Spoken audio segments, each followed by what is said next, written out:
நம்முடைய குருசாமியின் தீபாவளி வாழ்த்துக்கள். Hi hello friends, நீங்கள் இந்த தீபாவளியை சிறப்பாக அப்புறம் சேஃபாக கொண்டாடிப்பீங்கன்னு நான் நம்புகிறேன். நானும் நல்லா என்ஜாய் பண்ணேங்க. நல்லா பட்டாசுலாம் பறக்க விட்டேன். தீபாவளி அன்றைக்கி நான் வீடியோ அப்லோட் பண்ண நினச்சேன். ஆனால் ஃபுல்லாக பட்டாசு சவுண்டு தான் டமால் டுமில் கேட்டுட்டு இருந்துச்சு.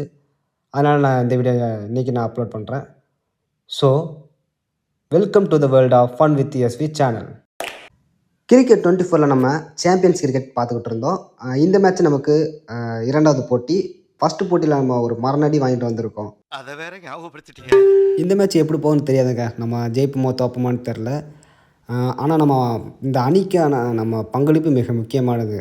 இந்த போட்டி பெர்த் ஸ்கார்ச்சர்ஸ் விஎஸ் சிஎஸ்கேவாக தான் இருக்க போகுது. இது டாஸுக்கான நேரம். நம்ம ஹெட் கேட்டு பார்ப்போம். நமக்கு வந்து நம்ம வின் பண்ணணும்னா கண்டிப்பாக நான் ஃபஸ்ட்டு வந்து பவுலிங் தாங்க சூஸ் பண்ணுவேன். அதான் வந்து நல்லாயிருக்கும். அவங்க வின் பண்ணியிருக்காங்க. ஆனால் அவங்க என்ன எடுக்க போகிறாங்கன்னு தெரில. அவங்க ஃபஸ்ட்டு பவுல் பண்ணியிருக்காங்க. நம்ம தான் ஃபஸ்ட்டு பேட்டிங் பிடிக்கணும். பரவாயில்ல, நம்ம வந்து பவுலிங்கில் நம்ம மிரட்டி விட்ருவோம். முதல் ஓவரில் முதல் பந்துங்க. இந்த மேட்ச்சை நல்லா சூடு பிடிக்க நான் நம்புகிறேன்.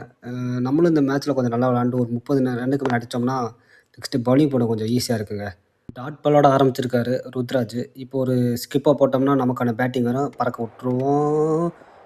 ஏங்கண்ணா பேட்டிங் ஆடலைங்க. ஆடா பாவீங்களா, பேட்டிங்கில் 30 ரன்னு பக்கம் அடிக்கிற நஷ்டம் தான் நீங்கள் டேரெக்டாக பவுலிங் வந்து கொடுத்துட்டீங்களாடா. எனக்கு வருத்தம்ப்பா. பரவாயில்லைங்க, நம்ம பவுலிங் நல்லா பண்ணுவோங்க. நெக்ஸ்ட் மேட்ச்சில் நம்ம வந்து ஓப்பனிங் பண்ணணுங்க. அப்போ தான் நம்மளால் ரன் அடிக்க முடியும். இல்லைன்னா நம்மளால் 4-5னா நம்மளால் ஒன்றுமே பண்ண முடியாது. முதல் பந்தை வீசா வரோம். நல்லா காலில் தூக்கி போட்டோம்னா அடிக்கிறது கொஞ்சம் கஷ்டம். அடிச்சிருக்காரா? இல்லைங்க, ஒரு டாட் பால். 47 பாலுக்கு 107 ரன் அடிக்கிறேங்க. கொஞ்சம் டஃப்பாக தான் இருக்குதுன்னு நினைக்கிறேன். அடிக்க எங்கள் விக்கெட் கீப்பர். இந்த வீடியோவில் நான் வந்து ஒரு யூடியூபருக்கு நான் வந்து கிரெடிட் கொடுக்க ஆசைப்பட்றேங்க. அது வேறு யாரும் இல்லை, தினேஷ் கேமர். அவர் உங்களுக்கு எல்லாத்துக்கும் தெரியும்னு நினைக்கிறேன். ஏன்னா அவரோட வீடியோக்கள் வந்து நிறையா நான் பார்ப்பேங்க.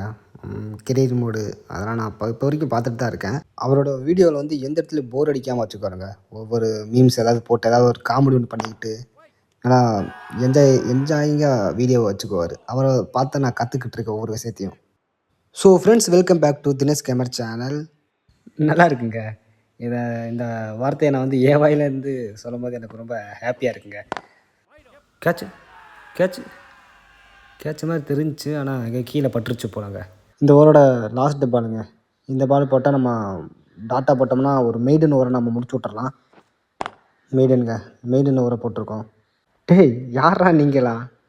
விக்கெட் கீப்பர் பண்ண வேண்டியவர் போய் பவுலிங் கொடுத்துருக்கீங்க. அவரும் விக்கெட் எடுத்திருக்காரு. ஆல்ரவுண்டருங்க அவர். விக்கெட் கீப்பிங்கு, பேட்டிங்கு, பவுலிங்கு, ஃபீல்டிங்குன்னு ஆல்ரவுண்ட் வேலையை பார்த்துட்ருக்காரு அவர். நமக்கு 2வது ஓவர் கொடுத்துருக்காங்க. 2வது ஓவரில் முதல் பந்து அடித்தாரா? இல்லைங்க, ஒரு நல்ல ஒரு டாட்டு. மொத்தம் 7 பந்தாக நம்ம வந்து டாட் பாலாக விட்டுருக்கோம். இது 8வது பந்து. இந்த பந்து கொஞ்சம் டாட்டாக போகுமா இல்லை கேப்பில் போகுமான்னு தெரியலையே. தூக்கி போட்டோம், அடித்து ஒரு ரன் ஓடிட்டாங்க. இந்த பால் கொஞ்சம் ரன் ஓடிட்டாங்க. ஸோ நம்ம கொஞ்சம் ஃபீல்டிங் சேஞ்ச் பண்ணி பார்ப்போங்க. ஃபீல்டு கொஞ்சம் மாற்றி வச்சா டாட் பாலாக விழுவோம். ஃபீல்டிங்கை மாற்றியாச்சு. இப்போ ஒரு விக்கெட்டு விழுவும்னு நினைக்கிறேன். ஏன்னா ஸ்லிப்பு வச்சோம்னா ஒரு விக்கெட்டு விழுவும் வாய்ப்பு இருக்குது. விழுவலைங்க. ஒரு ரன் ஓடிட்டாங்க. ஏன் ஸ்லிப்பு வைக்கணும்னா அந்த இடத்துல கண்டிப்பாக எட்ஜு போட்டு விக்கெட் ஆகிறதுக்கு வாய்ப்பு இருக்குங்க. 32 பாலுக்கு 94 ரன்னுங்க. இது கொஞ்சம் டஃப்பான கேம் தாங்க. பறக்க விட்டாருங்க. 6ன்னு நினைக்கிறேன். இல்லைங்க, 4ங்க. ஹார்டின்னு ஒரு பிளேயரு பறக்க விட்றாரு. தைரியமாக ஆடுறாருங்க இந்த மேட்ச்சு. இந்த ஓவரோட கடைசி பால். இந்த கடைசி பாலை கொஞ்சம் நல்லா டாட்டோட முடித்தா நல்லாயிருக்கும். இன்னும் ஒரு ஒன்னோட முடித்தா நல்லாயிருக்கும். ஒரு ரன் தாங்க. ஏன்னா நம்ம தப்பிச்சிட்டோம் இந்த பாலில். ஹார்டி நல்லா விளாண்டுட்ருக்காருங்க. இப்போ அவர் தான் ஹையஸ்ட் ஸ்கோர் அவங்க டீமில். ஒரு ஸ்கிப்பை போட்டு விட்டேன். மேட்ச்சை முடிஞ்சு போச்சு. இந்த மேட்ச் வந்து 10 ஓவர்னால நமக்கு 2 ஓவர் தான் கொடுத்துருக்காங்க. யார் ஜெயிச்ச மாதிரி தெரில. சென்னை தான் 10 ரன்ஸ் வித்தியாசத்தில் ஜெயிச்சிருக்காங்க. பரவாயில்லைங்க, நம்ம ஜெயிச்சிட்டோம் ஒரு வழியாக. இதனால தாங்க நம்ம ஓப்பனிங் ஆடுறதுங்கிறது. அதான் ருத்ராஜும் நல்லா விளாண்டுருக்காரு, டெவன் கரவும் நல்லா விளாண்டுருக்காரு. அதனால் நமக்கு பேட்டிங் பெருசாக கிடைக்கல. ஸோ நெக்ஸ்ட் மேட்ச் நம்ம பார்ப்போம். பாயிண்ட்ஸ் டேபிளில் மும்பை இந்தியன்ஸ் வந்து 3க்கு 3 ஜெயிச்சு வச்சுருக்காங்க. டாப்பில் இருக்காங்க அவங்க. நம்ம 6வது இடத்துல இருக்கோம். 1 வின்னு 1 லாஸ் பண்ணி கொஞ்சம் ஈக்குவலா இருக்கும். 1 week later. ஒரு வெற்றிக்கு அப்புறம் நம்ம வந்திருக்கோம். இன்னைக்கு மேட்ச் யாருக்குன்னா ஓவல் இன்வின்சிபிள் விஎஸ் சிஎஸ்கே. நம்ம சிஎஸ்கேவை ப்ளே பண்ண போகிறோம். இது டாஸுக்கான நேரம். ஹிட்ஸா ஏங்க நான் கேப்டன் இல்லைங்க, ருத்ராஜ் தாங்க கேப்டன். ஆஹா, இப்போ அவர் கேட்குறது தாங்க முடிவாக இருக்கும். ப்ரோ டாஸ் ஜெயிச்சிருக்காரு ப்ரோ பவுலிங் எடுக்க ப்ளீஸ் ப்ரோ. அட போங்க ப்ரோ, என்னங்க ப்ரோ நீங்கள் போய் பேட்டிங் எடுத்து வச்சுருக்கீங்க. ஐயோ, அவங்க வின் பண்ணாலும் பேட்டிங் எடுக்கிறாங்க, இவர் வின் பண்ணாலும் பேட்டிங் எடுக்கிறாரு. ஃபஸ்ட் எடுத்துன்னு பேட்டிங் தாங்க பண்ணணும். ஸ்கிப் பண்ணுறதுக்கு கொஞ்சம் பயமாக தாங்க இருக்குது. திடீர்னு அப்புறம் பேட்டிங் வராமல் போயிடுச்சுன்னா போச்சு. அப்பாடா, நமக்கு பேட்டிங் கொடுத்துருக்காங்க. இன்னும் 4 ஓவர் இருக்குது. இந்த 4 ஓவர் வச்சு தான் நம்ம முடிஞ்ச அளவுக்கு நம்ம பேட்டிங் பண்ணணும். சுட்டு குழந்தை சாம் கரனுங்க. எனக்கு டாம் கரன் பவுலிங் போடுறாரு. அனந்த் ரெண்டு ஒரே டீமில் இருக்காங்களா? இந்த கேப்பில் ஒரு 4ங்க. பேசிகிட்டு இருக்கும்போது ஒரு 4 அடிச்சிருக்கோம், நம்ம கேப்பில் அடிச்சிருக்கோம். அதுவும் நல்ல ஒரு முதல் பந்தில் ஒரு 4ங்க. டாம் கரன் வந்து 2வது பந்து வீசுறாருங்க. நம்ம ஒரு கேப்பில் அடிக்க பார்க்கணும். ஒரு பந்து அடிச்சாச்சு, இன்னொரு பந்து மட்டும் அடித்தா கொஞ்சம் ஹாப்பியாக இருக்குங்க. அந்த லெஃப்ட் சைடு எடுப்போமா, அடிச்சிட்டோம். போகுது. ஆனால் 4 போகுமான்னு தெரில. ஃபீல்டு வராரு, இல்லை வந்து பிடிச்சிட்டாங்க. அதுக்குள்ளே நம்ம 2 ரன் ஓடணும். ஓடிட்டோங்க, 2 ரன் ஓடியாச்சுங்க. இந்த பந்து கொஞ்சம் தூக்கி அடிப்போமா, கொஞ்சம் கேப் இருக்குன்னு நினைக்கிறேன். அடிப்போம், அடிச்சிட்டாங்க. போயிடுச்சுங்க. 6 போயிருக்குங்க. நான் 4 தான் போகணும்னு வச்சுருந்தேன், நான் 6 போயிடுச்சு. டாம் கரனோட பவுலிங் போட்டு பொழந்துக்கிட்டு இருக்குங்க. 4 2 6 அடிச்சுக்கிட்டு இருக்கோம். ஸோ இந்த பாலை நம்ம அடிக்க பார்ப்போம். கேப்புக்கு ஏதாவது கிடச்சா அடிப்போம். கேப் கிடைக்கிது, ஆனால் பாந்து போலைங்க. டாட் பால் ஆயிடுச்சு.